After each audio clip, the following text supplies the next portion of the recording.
순자 그때 누구 여친 이름이 순자 누구였지?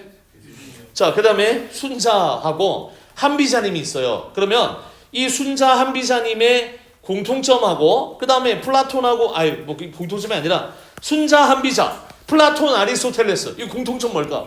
철학자예요. 철학자요? 이거 철학자는 맞는데 여기 이게 넷의 공통점이 뭘까? 혹시 아는 사람 없어요? 사상이 똑같아요. 사상이 똑같다 맞지? 사상. 여기 뭐 이거 혹시 배운 사람 없나요? 누구예요? 다 되는 이 사람들 어떤 사람들이에요? 스승과 제자, 스승과 제자, 스승과 제자들이에요. 그렇죠? 왼쪽이 스승, 오른쪽이 제자예요. 그러면 스승과 제자는 똑같아야지, 그렇지? 생각하는 것도 똑같고 배운 것도 똑같고 가르쳐 준 것도 똑같아야 되는데 좀 달라요. 자, 그래서 이것만 써볼게요. 우리 비문학 지문에서 좀 많이 나오는 철학 지문의 단골 지문 그 중에 두 부류를 한번 해볼게요. 순자 한비자님은 동양 철학이죠, 그렇죠? 그래서 성악설 예전에 한 적이 있었는데, 그렇지? 성악설이다. 인간의 본성은 뭐하다? 악하다. 태어날 때부터 악하다. 그랬는데 왼쪽에 순자님은 그 성악한 본성을 가르쳐주고 깨우쳐주다. 가르치다 교. 맞지? 깨우치다 화. 그러면 가르치고 깨우쳐 줄 수 있다 없다? 있다라고 봤어요. 있다 이 병 아시나요? 네. 그 다음에 오른쪽에 한비자님은 교화가 가능하다 안 가능하다? 가능하지 않다라고 봤어요. 그러면 어쩌자는 거야? 인간의 성악한 본성은 가르치고 일깨워주면 금방 변할 겁니다. 순자님은. 근데 스승님의 그 의견에 이 한비자님은 동의하지 않았어요. 그럼 뭐가 필요해? 강력한 그 악한 본성을 억누를 수 있는 이른바 뭐가 필요하다? 법이 필요하다. 법. 그래서 강력한 법치. 우리가 흔히 말하는 이제 법을 통해서 성악한 본성을 억누를 수 있다. 자, 밑에 플라톤하고 아리스토텔레스 너무 억지로 끼워 맞춘 거 아니십니까? 억지로 끼워 맞췄는데 오랫동안 기억할 수 있잖아요. 그렇죠? 플라톤이 아카데미라는 학원이 아니라 이제 학교를 이렇게 만들었어요. 근데 그 학교에 수강생이야. 그러니까 이제 스승과 제자 맞죠? 그렇죠? 친구이자 이 플라톤님은 나에게 친구이자 영원한 스승님. 이렇게 뭐 그런 관계가 요 플라톤이 만든 학교에 아카데미에 아리스토텔레스가 거기 다니고 있었어요. 스승과 제자 맞아요. 자, 근데 플라톤은 제일 중요한 게 우리 눈에 보이는 모든 것들은 다 짭이다, 모방이다 라고 봤어요. 자, 여기 밑줄을 한번 밑줄이래. 니들이 한번 써보면 좋은데, 그치? 왼쪽에 이데아가 나오긴 하는데 우리 눈에 보이는 모든 건 다 진짜가 아닌 거야. 가짜인 거야. 그게 뭐가 중요하죠? 가짜이기 때문에 이 진짜에 뭔가를 탐구하고 집중할 그런 명분이 없는 거야. 자, 그 밑에 눈에 보이는 것은 다 모방한 것들이다. 이데아라는 세상을 모방한 것들에 불과하다. 동굴에 그림자가 비추는 걸 보고 우리가 사는 세상은 이 동굴의 그림자 같아. 왜? 진짜가 아니야. 진짜는 그림자보다 뭐야? 우리 진짜 본 모습이 있을 거 아니야, 그치? 근데 우리는 지금 동굴의 그림자만 보고 있다고 한 거야. 자, 이른바 여기다 썼어요. 해시태그를 한번 걸어도 좋을 것 같아요. 그래서 플라톤은 이상과 본질을 추구한 사람이에요. 이상, 그 다음에 본질, 요것을 추구했다. 좀 뭐지?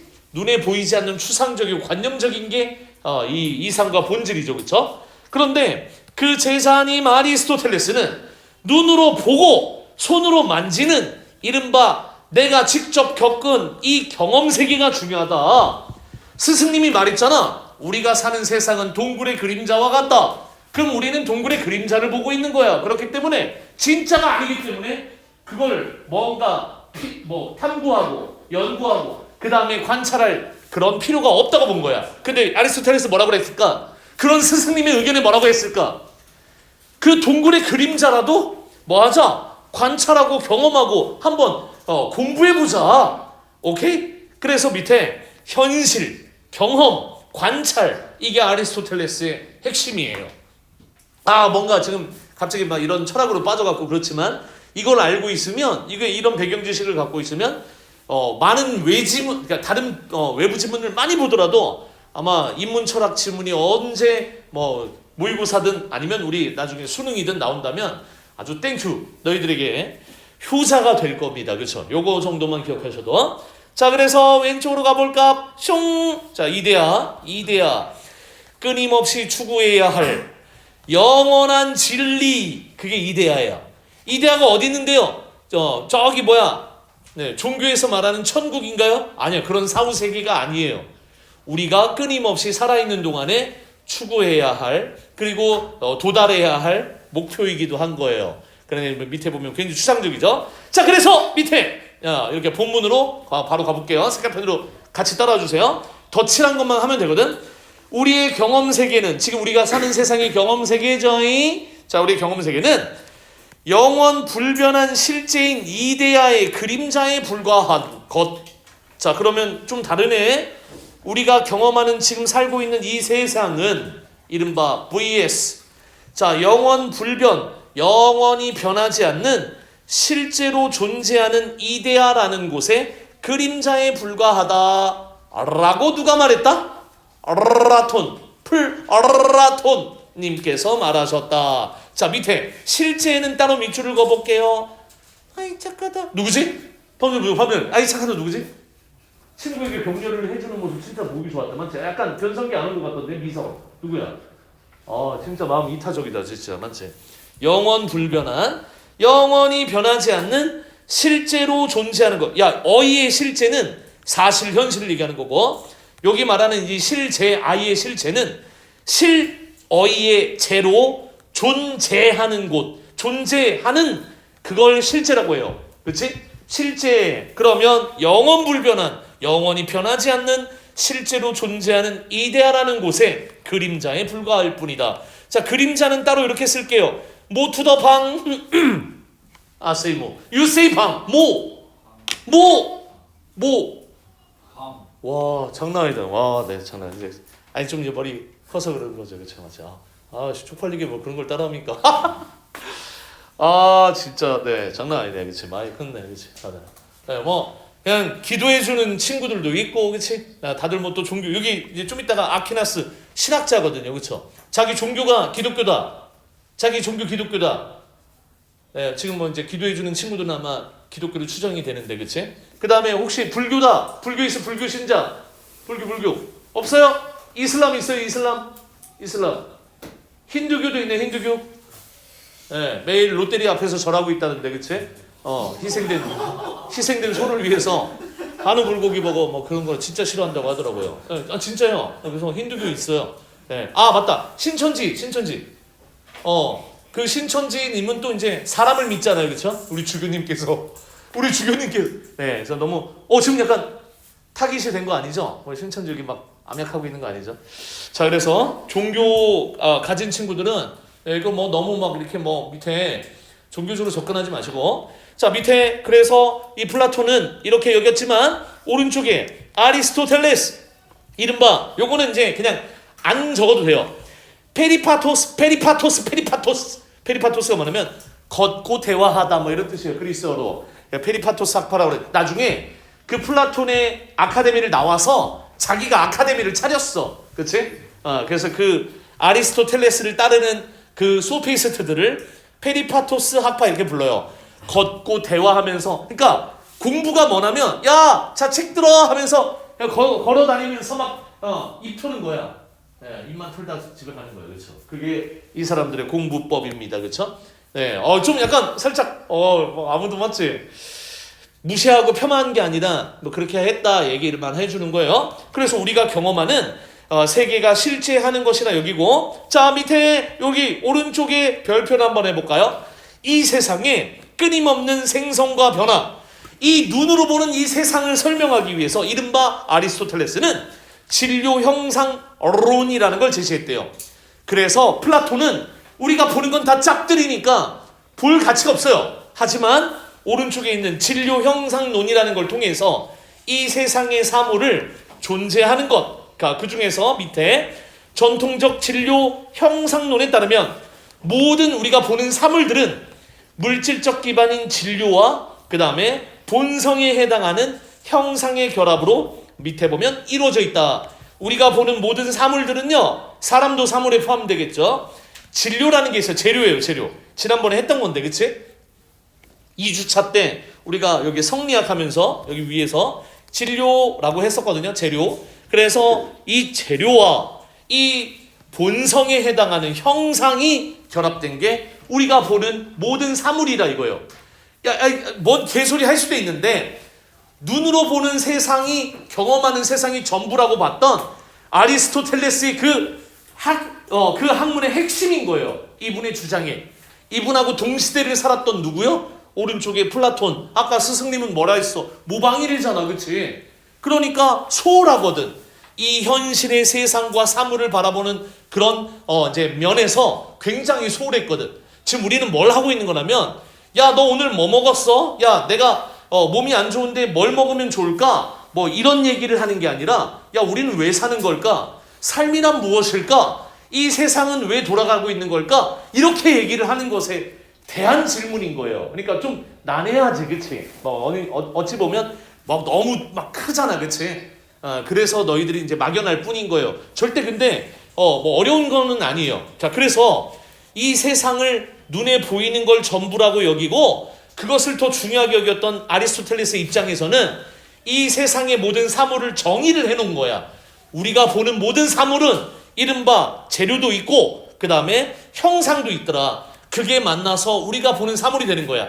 그래서 만약에 책상이다 하면 뭐의 책상의 진료는 뭐예요? 일종의 뭐 나무 책상이다면 나무라는 재료에 책상의 모양, 네모 반듯한 그 모양 혹은 기능도 돼요. 뭐 이제 책을 읽을 수 있게 공부할 수 있게 만들어준 거 그런 형상을 띈 걸 합쳐져서 책상이란 사물이 만들어진 거예요. 그치? 야, 그냥 뭐 너무 당연한 것 같죠? 그래서 그렇게 밑에 보면 존재하는 거래요. 진료 그 자체는 어떤 특정한 게 아니래요. 그러면 이 세상에 모든 물건 만드는 재료, 원료들은 다 진료겠네요? 아니요, 그렇게 특정하지 않았대요. 그리고 가능태라는 말로 붙였대요. 언제 어디서든 무엇이든 다 바뀔 수 있는 거. 그게 가능태거든요. 그러니까 그냥 이름 하나만 나왔다 생각해 주세요. 그런 가능태의 진료에 뭘 결합했다? 형상이 결합되면 비로소 우리가 말하는 어떤 사물이 만들어지는 거래요. 그 사물은 현실태. 자, 2개 또 용어만 나온 거니까, 그치? 자, 그리고 오른쪽에 자, 이게 깨알같이 정보가 나왔어. 밑줄도 요것도 거볼게. 형상 옆에 밑줄을 안 긋거나 딴짓하고 있거나 멍 때리는 친구 있으면 토닥토닥 같이 가야 될 거 아니야. 정상이요. 이게 얼마 안 남았는데, 그치? 야, 저 새끼 빼고 나만 가야지. 안 되잖아. 그치? 너무 잔혹하잖아. 그치? 같이 올라가자. 그치? 약간 깨워주고 막 해야지. 그치? 야, 여기서 잠들면 안 돼. 올라가야 돼. 올라가면 뭐가 있다? 네. 파라다이스가 있다. 그치? 자, 형상이 변하면 자, 사물에는 뭐가 있다? 진료와 형상이 있지. 그러면 그 형상이 변하면 뭐도 변한대요?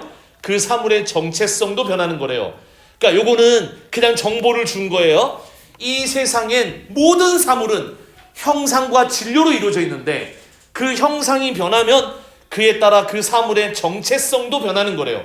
오케이? 그리고 또 전통적인 이 진료 형상론에 의하면 오른쪽의 마지막 경험의 이 모든 우리가 눈으로 마주하는 우리 현실의 세계의 모든 생성과 변화를 통합적으로 설명해 줄 수도 있었대요. 성리학처럼.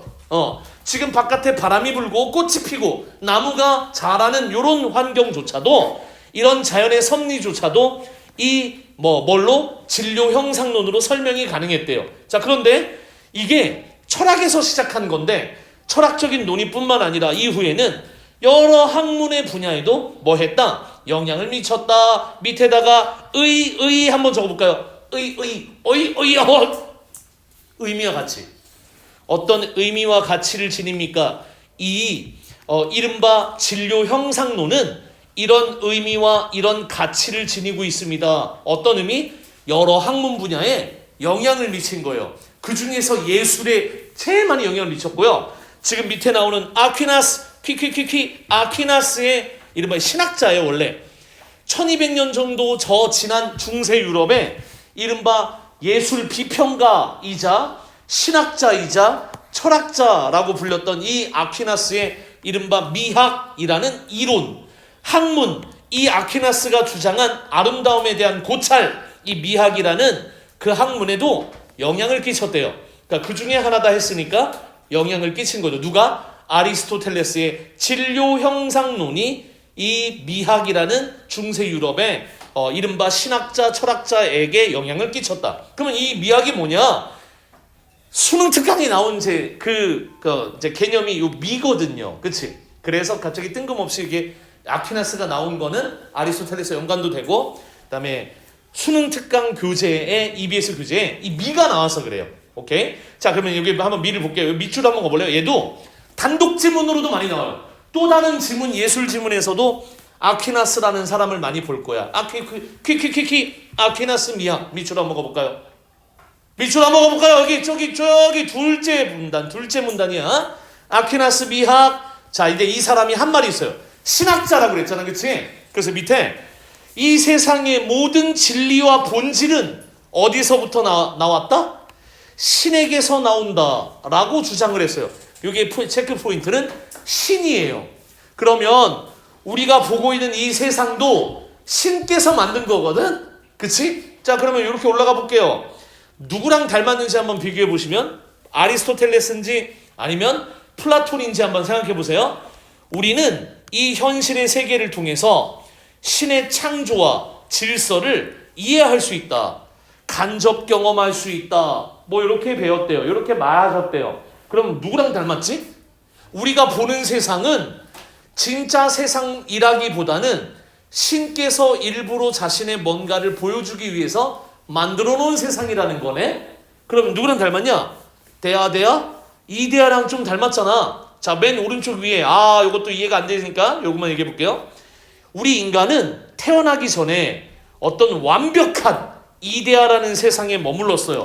그런데 이렇게 인간 세상에 태어나서 자라면서 그 기억을 잊은 거야.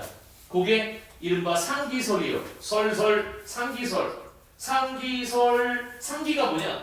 상기하다 하면 뭐예요? 돌아보다. 회상하다 뭐 이런 뜻이에요. 그렇죠? 그러면 저 상기설 할 때 설은 증명되지 않은 이론을 가설을 우리가 설이라고 해요. 그렇죠? 그래서 이 상기설이 이른바 플라톤이 주장한 거예요. 그래서 이 상기설에 의하면 우리는 태어나기 전에 이미 경험을 해본 거야. 저거는 사후 세계가 아니야, 그렇지?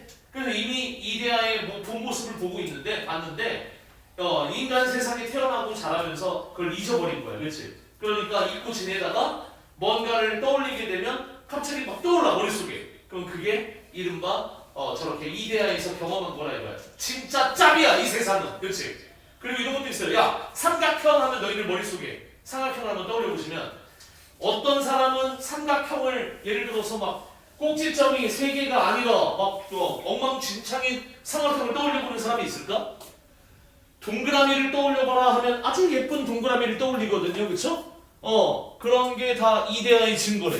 왜? 우리는 한 번쯤 경험해봤기 때문에 삼각형이라는 것을 원이라는 것, 동그라미라는 것을 사과하면 초록색도 있고 모양도 제각각이고 맛도 제각각이고 맞지? 빨간색도 있고.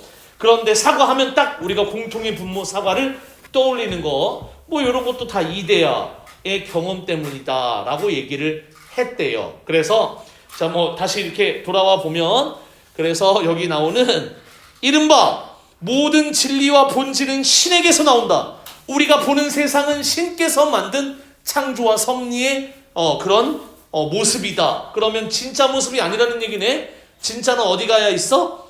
나중에 죽어서 사후 세계에 가면 있겠죠, 그렇죠? 종교에서 말하는 건. 그러면 그런 점이 약간 사후 세계는 아니지만 이데아랑 좀 비슷하지 않냐? 우리가 보는 건 좀 가짜고 진짜는 따로 있는데 라는 발상, 그렇지? 그런 분으로 유명합니다. 근데 왜 아리스토텔레스냐면 밑에 이제 나옵니다. 야, 여기 밑에 사물이 실제 존재하기 때문에 아름답다고 느낀다. 아름다운 것은 인식되는 거다. 인식되려면 뭔가 그 사물은 존재해야 가능한 것이다. 아리스토텔레스의 존재, 아까 우리 얘기했던 진료 형상론에 대한 얘기거든요. 여기가 요 5줄인가가. 그래서 쌤이 하고 싶은 얘기는 여기가 좀 어려운 게 아니라 그냥 좀 이렇게 복잡한 것뿐이에요. 갑자기 아퀴나스 미학이 나와서 우리가 느끼는 자연물이나 인공물이 아름답다라고 느끼는 것은 그 형상이 부여돼서 실제로 존재하는 사물을 볼 때만 느끼는 감정이다 이거야. 아리스토텔레스에 의한 그 모든 사물은 눈으로 존재하고 형상으로 볼 수 있기 때문에 아름다움을 논할 수 있다라는 거지. 그치? 그러다가 밑에 보면 아름다운 걸 또 얘기해요. 그러니까 좀 관련이 없지. 아리스토텔레스 얘기를 계속 하려면 그 진료 형상론 얘기를 계속 해야 되는데 약간 이제 진료 형상론 관련은 있지만 여기에 핵심은 미예요. 자, 미야. 왜 미냐면 지금 우리가 하는 이 최상위 질문은 이른바 수능 특강에 있는 EBS에 실려있는 지문을 조금 어렵게 변형한 지문이에요. 더 추가를 한 거야. 그래서 아리스토텔레스를 넣은 거예요. 그래서 좀 어려워 보이지만 이걸 해놓으면 도움이 많이 될 거예요. 이따 앞에만 보면 되니까. 그래서 마지막 마무리. 이 세상에 아름답다라고 할 수 있는 건 이 아퀴나스는 세 가지가 있으면 가능하다고 봤대요. 자, 동그라미를 한번 해볼게요. 완전성 동그라미, 완전성 동그라미. 비례성 동그라미, 비례성 동그라미. 자, 그 다음에 명료성 동그라미. 한번 동그라미만 해볼까? 자, 완전성은 뭐냐면 가장 근본적인 것이기도 하고 이른바 선의 내적 특성이기도 하대요. 선하면 우리가 알고 있는 제일 좋은 그 선, 착한 거. 즉 선이 욕구할 수 있는 것인, 아까 여기 이렇게 썼으면 좋았을 텐데, 즐겁게 하는 것은 곧 욕구의 대상이, 욕구가 뭐냐면 욕구의 대상이라는 게 갈망하는 대상이다. 내가 간절히 원하는 대상이다. 갈망하는 대상. 자, 다시 내려가서 선이 사람들이 욕구할 수 있는 것, 갈망할 수 있는 것은 그 이유는 결함이 없이 완전하기 때문이다. 어떤 내가 예술 작품을 보고 어떤 자연물을 보고 야 진짜 예쁘다. 저 꽃을 보고 진짜 예쁘다 라고 하는 이유는 그 꽃이라는 대상에 뭐가 없어? 결함이 없어. 완전하기 때문에. 그래서 선하다라고 할 수 있는 거래요.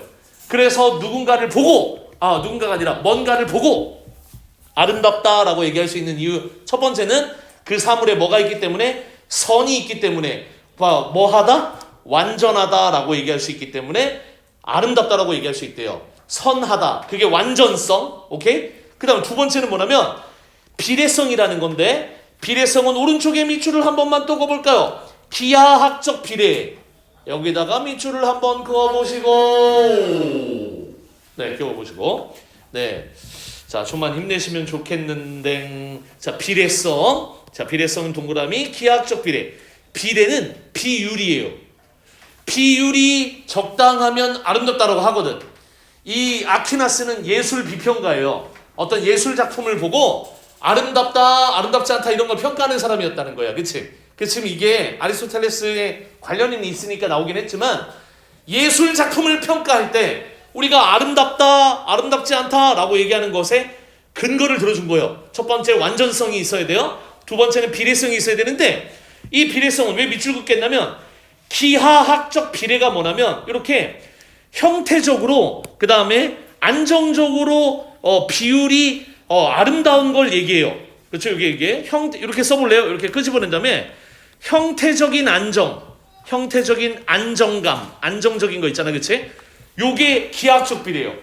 거꾸로 된 역피라미드하고 그냥 피라미드하고 어느 게 더 안정적이어 보여요? 당연히 그냥 피라미드 모양이 더 안정적이지. 그치? 얘는 기울 것 같은, 떨어질 것 같잖아. 그 이유가 뭐예요? 비율이잖아, 비율. 그치? 밑에 비율이 넓고 위로 갈수록 좁으니까 면적이 좁아지니까 더 안정적인 거 아니야. 얘는 안정적이지 않고. 그게 기하학적 비례거든? 근데 이분이 말하는, 아퀴나스가 말하는 비례성은 이런 기하학적 비례와는 구별되는 것이고 이거는 좀 상관이 없고, 그럼 뭐냐? 어떤 사물의 모습이 그 본성이라고 했던 형상. 야, 이거 누가 한 말이지? 모든 사물은 형상이 있고 그 형상은 사물의 본성과 같다라고 했어요. 누가? 아리스토텔레스. 그래서 관련이 있는 거예요, 이렇게. 이 사물의 모습은 그 본성인 형상에 가까울수록 더 적합한 비례가 주어졌다고 할 수 있다. 무슨 성이 높아진다? 비례성이 높아진다. 비례성은 그래서 얼마나 더 비슷하냐, 얼마나 더 본성의 형상에 가깝느냐. 자, 5번 문제 요거였는데, 그치? 자, 조각가 갑이라는 사람은 아주 정교한 말 모양의 청동상을 제작했대요. 정교하게. 자, 뭘 높였지? 최대한 그 본성인 형상에 가깝도록 만들었네. 그러니까 뭐가 높은 거예요? 완전성의, 비례성의, 명료성이에요.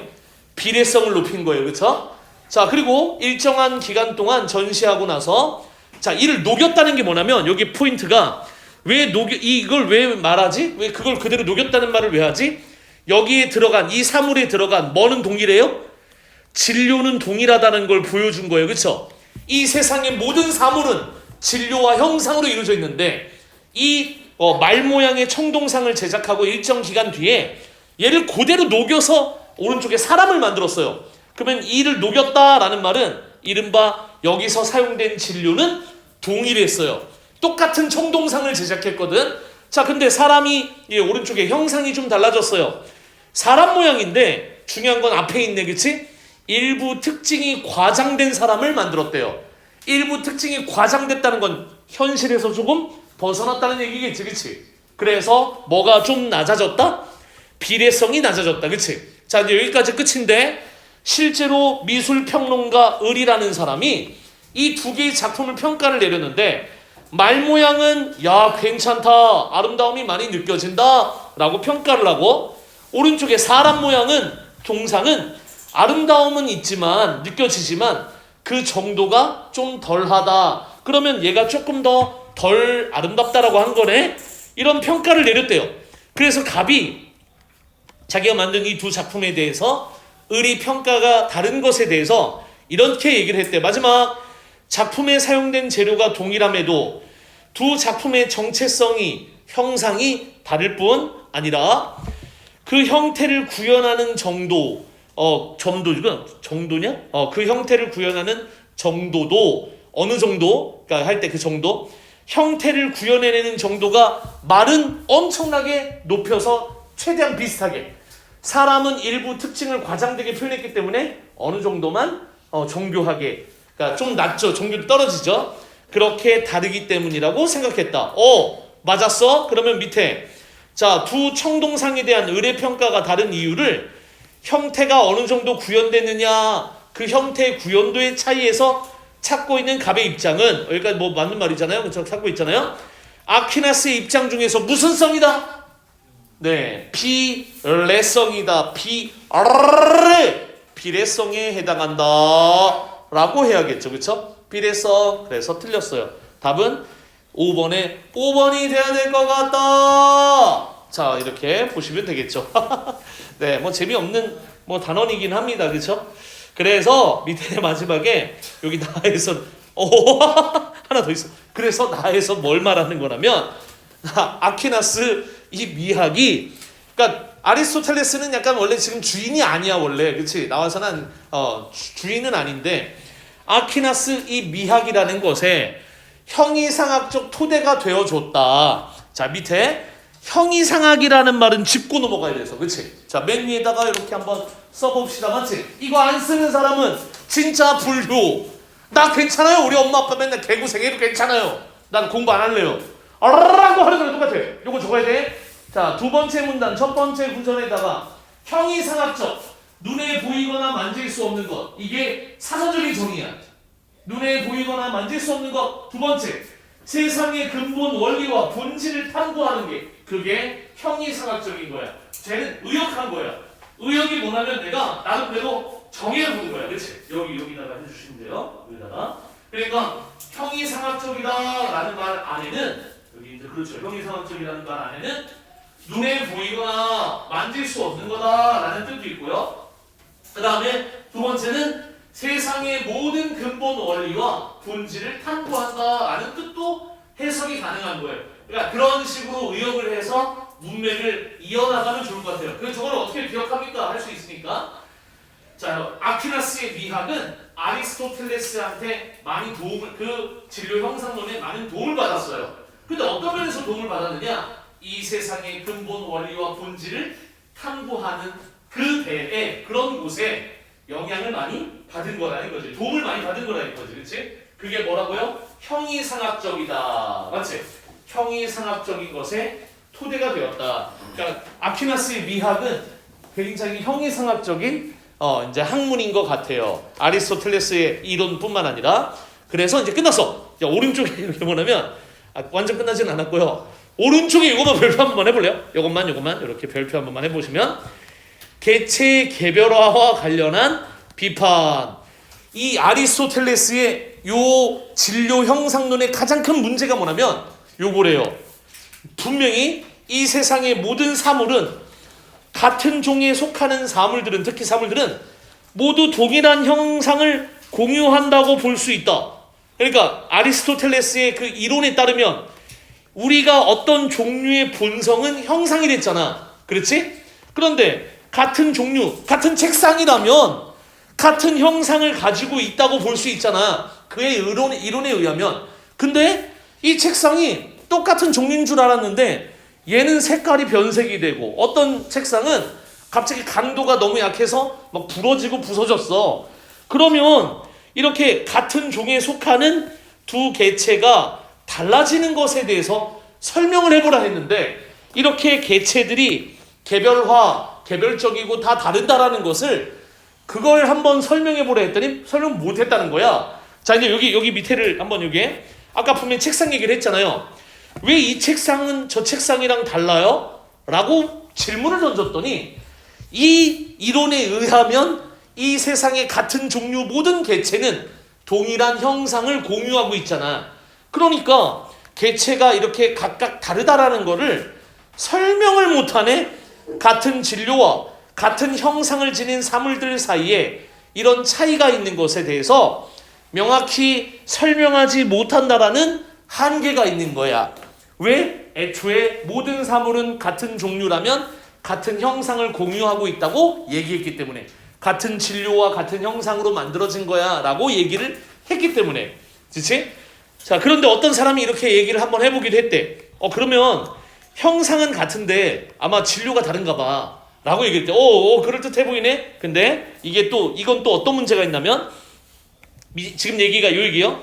두 개의 정체성의 차이, 형상의 차이가 결국 진료의 차이에서 비롯될 수밖에 없는 거 아닌가? 진료가 달라서 그런 거 아니야? 라고 얘기를 한다면 시간의 흐름의 속에서도 이 개체들은 자신만의 정체성, 형상을 유지하는 이유가 뭔지, 그러니까 다른 어떤 개체들은 시간이 지나도 똑같은데 걔네들은 진료가 차이가 안 나는 거야? 걔네들은 왜? 걔네들은 또 어떤 경우인 거야? 이걸 설명하려고 이걸 방어했더니 저게 또 터지고, 그치? 그러니까 애초에 이 문제에 대해서 같은 진료와 같은 형상을 가진 사물들 사이에 이 개별 사이에 개별화된 것들에 대한 설명을 못한다라는 단점이 있더라. 그래서 이걸 현대의 진료 형상론자들이 또 있나 봐. 그 사람들이 방어를 하기 위해서 이른바 모든 개체에는 구조라는 게 있어서 이 구조를 형상으로 간주하면서 대응을 했대. 그러니까 방어를 했대. 그래서 우리 모든 개체, 모든 사물에는 구조라는 게 있어. 자신만의 고유한 구조가 있어서 통일성도 있지만 다른 개체들과 모두 다 조금씩 구별이 된다는 거야.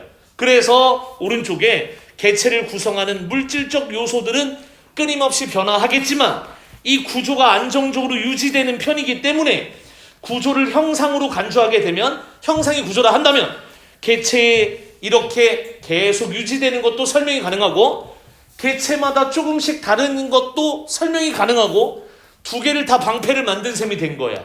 오케이? 그런 현대 진료 형상론자들에 의해서. 그래서 나중에 이러한 시도가 이 아퀴나스의 미학을 더 이제 풍부하게 만들었다. 아름다움을 보는 관점을 더 자세하고 빈틈없이 만들어줬다라는 게 이게 핵심이에요. 미가 지금 원래 더 핵심인 거야. 그래서 밑에는 밑에는 특히 더더군다나 별로 없어갖고, 그래서 오른쪽에 1번에 보시면 가는 전통적 진료 형상론의 철학사적 의의 뒤에 학문에 많은 영향을 미쳤다라고 했고요. 그것이 또 아퀴나스 미학으로 나왔잖아요. 그렇죠? 나의 각각에 맞는 설명을 만든 걸 찾는 거! 1번엔 2번밖에 없겠다라고 2번 써주시면 되고요. 자, 아퀴나스의 미학에 대한 이해로 적절한 걸 골라보자. 미의 속성 중에 완전성, 아까 뭐였죠? 완전성? 모든 아름다운 것에는, 내면에는 아주 순수한 것, 그치? 그러니까 밑에 아름다운 것, 이른바 선이라는 것이 내재해 있다. 그러면 이 완전성은 다른 속성 비례성이나 명료성보다 더 근본적이고 더 제일 중요한 거. 맞아요? 그 근본적이라는 말 정도인가? 가장 중요한 건 선이 내재되어 있어야 된다라고 얘기를 하거든요. 그래서 맞는 거라서 3번이 답인 거예요. 이 선이에요, 선.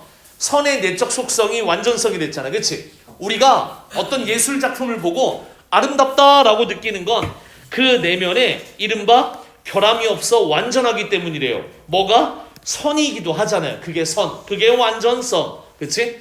가장 근본적인 것, 이 세 개의 특성 중에서 가장 중요한 것, 완전성, 그렇지? 그러면 완전성은 선이니까 요 말이 맞는 말이죠, 그렇죠? 답은 3번, 2번에 3번. 자, 3번은요. 기억은 아리스토텔레스, 니은은 니은은 아퀴나스, 그 다음에 디귿은 현대 진료 형상론자들이에요. 자, 그러면 얘네들에 대한 설명으로 적절하지 않은 걸 찾아보래요. 자, 마지막에 우리가 봤거든요. 이 아리스토텔레스는 디귿과 달리, 현대 진료 형상론자들과는 달리 사물의 정체성이 뭐지? 모든 사물에는 두 개가 있잖아. 형상과 진료가 있는데 정체성은 뭐예요? 진료예요? 형상이에요? 뭐잖아? 네, 사물의 정체성은 형상이라고 했죠, 그렇죠? 사물이 형상의 변함에 따라 정체성도 변한다라고 아까 여러분들이 밑줄을 걷는데 여기다, 그렇지?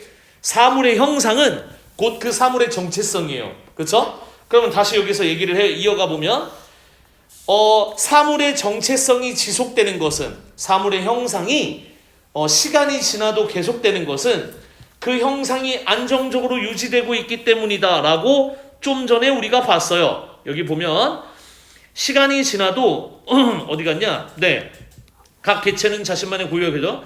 물질적 요소들이 끝까지 끊임없이 변하는 와중에도 이 개체의 구조는 안정적으로 유지가 되고, 개체의 구조가 곧 형상이기 때문에 시간이 지나도 개체의 구조 형상은 안정적으로 유지가 된다라는 점은 여기에서 어휘만 바뀌었을 뿐, 옛날에 아리스토텔레스나 그 다음에 현대의 진료 형상론자들이나 똑같이 안정적으로 유지된다라고 얘기하고 있지.